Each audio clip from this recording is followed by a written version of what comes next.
Afternoon, everybody.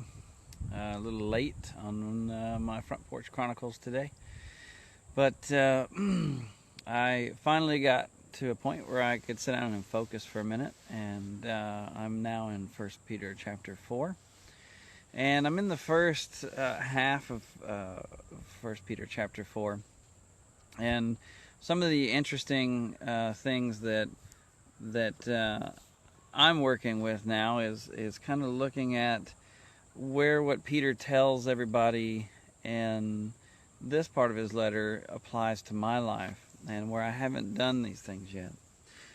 Peter talks about how when you've accepted Christ, the time for you to chase after those things that the world wants you to chase after, whether it be, I'll just make a list. I'll read the list. He says, "For you have spent enough time in the past doing what the pagans choose to do, living in debauchery, lust, drunkenness, orgies, carousing, and detestable idolatry." Peter's saying it's time for you to let the old you go. He's saying it's time for us to stand up. If you decided to follow Christ and you accept Christ, then it's time for you to separate yourself from those practices that used to hold you hostage, or may still attempt to hold you hostage.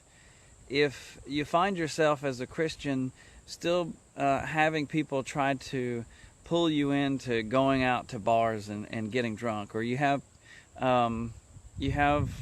this group of people around you that's trying to pull you into doing things that you used to do, but really you know that it's not the things you should be doing any longer, it's time for you to leave those things behind. Not that you totally get rid of those people out of your life, but that you don't put yourself in situations where you're going to get pulled back into the things that you were saved from, if that makes any sense. If you've decided to follow Christ, it's time to let those things go. It's time to walk away from those things. If you brought them to the altar and said, "Take them from me," but then went back and picked them up, that was a mistake. You really should let those things go. You should walk away from those things. And what Peter's saying here, we need to look at the old life that we had and let it be the old life that we had and take on this new life. And those around us should experience this new life. They should hear about all the great things that are happening in our new life. They should know about, they should just see the way that you live has changed, and that those things that used to interest you are no longer part of your life.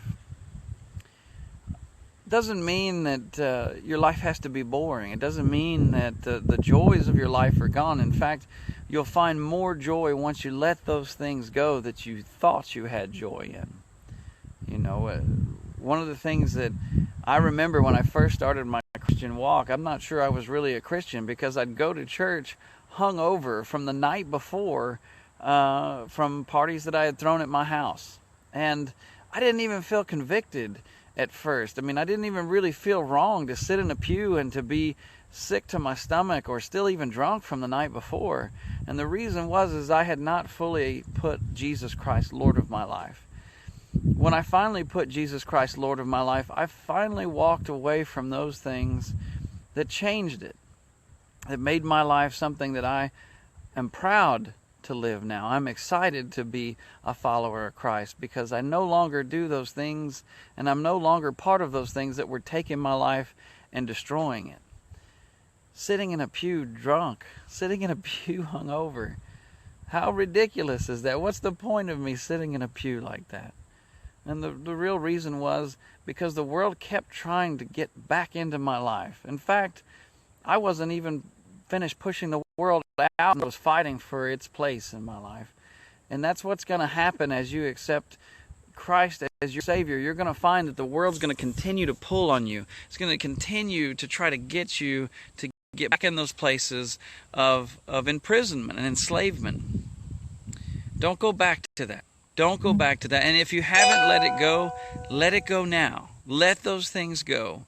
Because I can tell you that the life that you are stepping into as a Christian will take you places you never thought you'd go. It'll make something out of you that you never thought you were supposed to be, but God created you to be. God created you to be something so much more than what you even realize today. And you know what? Next year, you'll be even more than that. And the next year after that, more than that. Because the more you pull Christ in, the more He changes your life and makes you something that will change this world. That's what you are, changer. That's what God gave me today, guys. God bless y'all.